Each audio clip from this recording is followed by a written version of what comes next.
overwhelmingly sweet. Smoke. Can't imagine how you taste smoke. Quite rich. Quite rich. Would it be rich? Cake. With cake. Like a cake. Some sort of Dundee cake, a fruit cake. Aye, like a fruit cakey. Fruit cake. Kind of finishing now as I'm getting this fruity cake kind of thing. Finishing like your cluty dumpling. A nice cluty dumpling finish. Look that one up, guys. Now it's got it going. Cluty dumpling, smoky. Finish is in the back of the mouth. And it lingers. God, that's nice. That's a nice whiskey.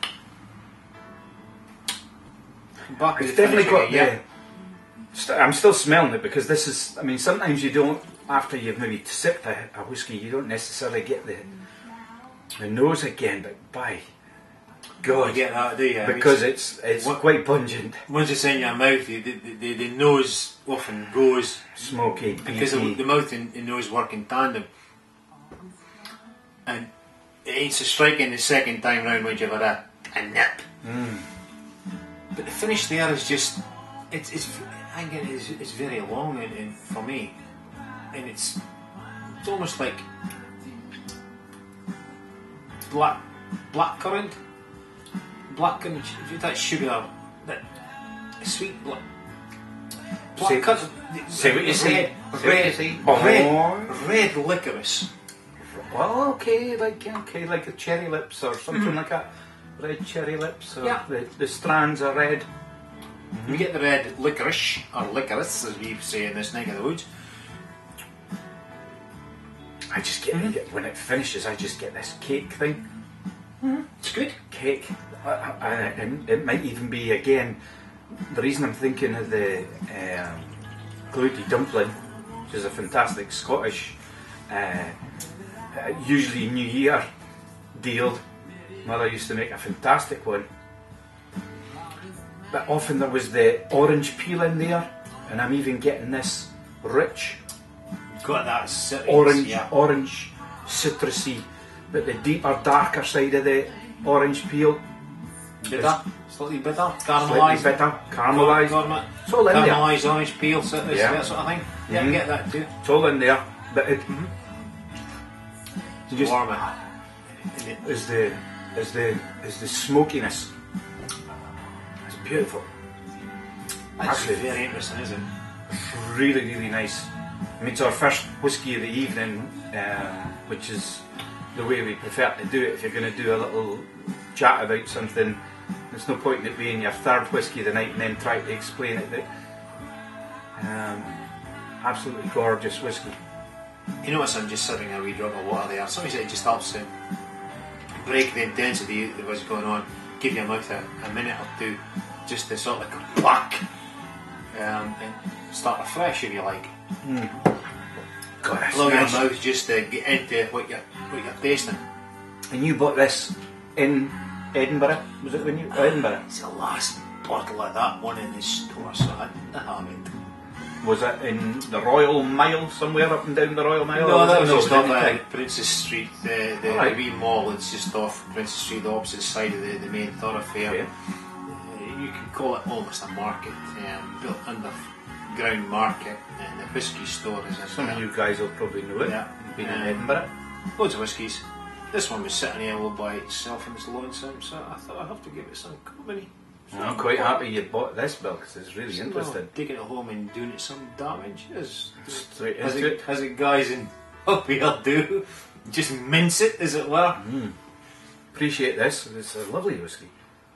Barrel picks up. I mean, if the barrel has been sitting, I mean, it's talking about Queensferry in there, so you can picture it sitting down close to the River Forth, perhaps, and sitting down in a dark cellar there with it.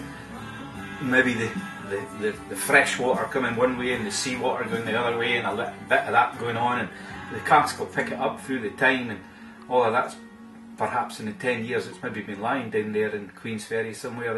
It's picked up some of that, dropped some of the normal Caol Ila background and taking in a little bit of, which I'm funnily enough getting, there's a slight saltiness as well in it. Old Ricky, is it? Old Ricky. Down in Edinburgh area, is it? No. Old Ricky. Old Ricky, related to smoke and that sort of thing. But that's through history, but this is an actually smoky whiskey anyway, so it doesn't matter where it's going to go, it's going to be smoky to a degree. But yeah, right, it's just got a slight difference from the norm, and that's what I like. Enough to make it interesting. Yeah. Change. Definitely getting the more and more that I sip it, I'm getting more and more of the citrusy side of it. My palate's getting used to the smokiness of it, and I'm picking out some of the other kind of background flavours that are there. But you can expect that in a glass because it's been sitting there for about 5 minutes or however long we've been on reviewing. So it's maybe 10 minutes or so that gone by, and the whiskey's like a chance to relax. Nice. And some of the other flavours in the background is coming through. But if you want to just sit and think about it and probably get yourself in knots, think about all the flavours, if you just stick with the standards and enjoy it for what it is. Naughty knots. I think we'll just Have a wee chat to ourselves for 5 minutes and light up our cigars, which we want to have along with it, as we do. We'll come right back to you very soon once we've thought about more. Good health. Well, aye again, folks. Here we go. On our thoughts so far. Well, so it's a 46 volume whiskey, occasionally by demand at cask strength. Now, who's demanding that then? Well, I know I'm a bit confused there because it's bottled 250 out of this particular cask, so there's something going on there that's maybe other casks that are doing something different with. But it's similar because every cask has its own individuality, but it should have its similarities if you like, and perhaps maybe some of these guys are saying, no, we don't want it at 46, we want it at cask strength. So anyway, that's what it says. But 46 is their preferred strength, the bottlers. It's unchilled filtered Scotch malt. Well, there you go, isn't it? A wee bit of factoid there. It's straight up. In a sherry copita, or brandy snifter. Well, this is probably a very sherry copita. Yeah, type glass. But it's a nosing glass. So if you ain't got that, get one. Get one of these.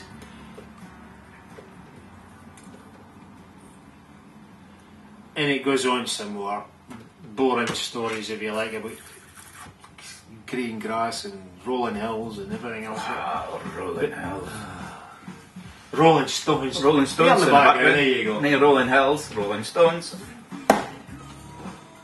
That's the case. There's the bottle. See if you can get your eyes fixed in that. Pick one up. If you can't actually get this particular bottling, we would probably recommend any Caol Ila, which we've had quite a few bottles before. As you've noticed, he's got another bottle sitting waiting to crack open later on, not tonight, but another night, and another week, and another year perhaps. Well, he's found something at the bottom of the box. What's it saying at the bottom of the box? We normally just happy birthday. Oh, no, happy birthday. No. It's not birthday time. No, you've had your birthday. On there, is that a box or what is it? It's a box. It's not a container. Put your hands over that.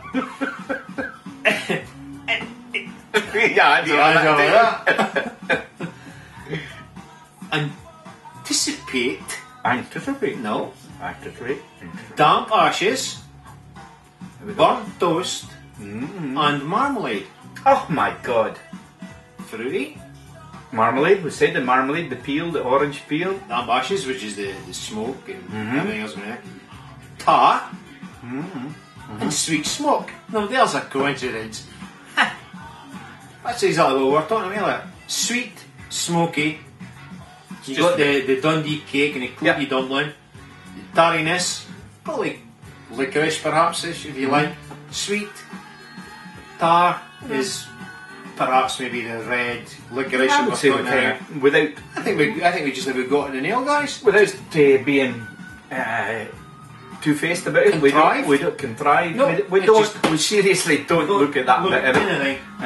We just find out a little bit about it, give our sniffs and thoughts. Then go back to whatever the guys are who bottle it, if they give us that information, what they are saying about it. But I think we're spot on. I think we're spot on. I think the Whisky's spot on. We're Mike spot on. We are spot on. By the way, it goes well with it. And a nice Cohiba Robusto if anybody's interested. It's Cohiba, beautiful vanilla, green, grass. Seems to work perfectly well with the two of these. There's a bit of sweetness in this one, and a bit of smokiness, and all the marmalade stuff that was spoken about in that one. Seems to work well with this. Bill, you're on a Monty 2. Monty Cristo 2. Working with that, okay?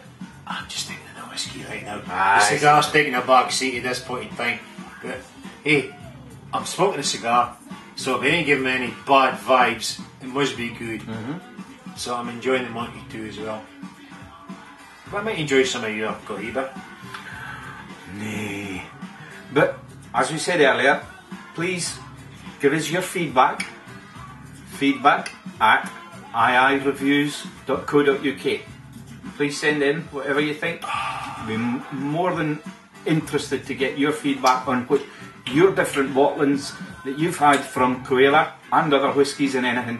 If you want us to sample anything, give us a shout. Got a few bottles knocking around, and we'll be more than glad to do it for you and listen and learn from you guys too.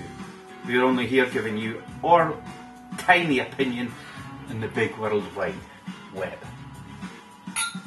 A journey? A journey. The beginning of our journey, our fourth on the journey. Funny, fourth on the river Forth. Edit that bit. I'll edit it. Pause. Anyway, root toot. And we are once again out. Nice of you to join us. Good night, guys. Good night, and aye aye to yous.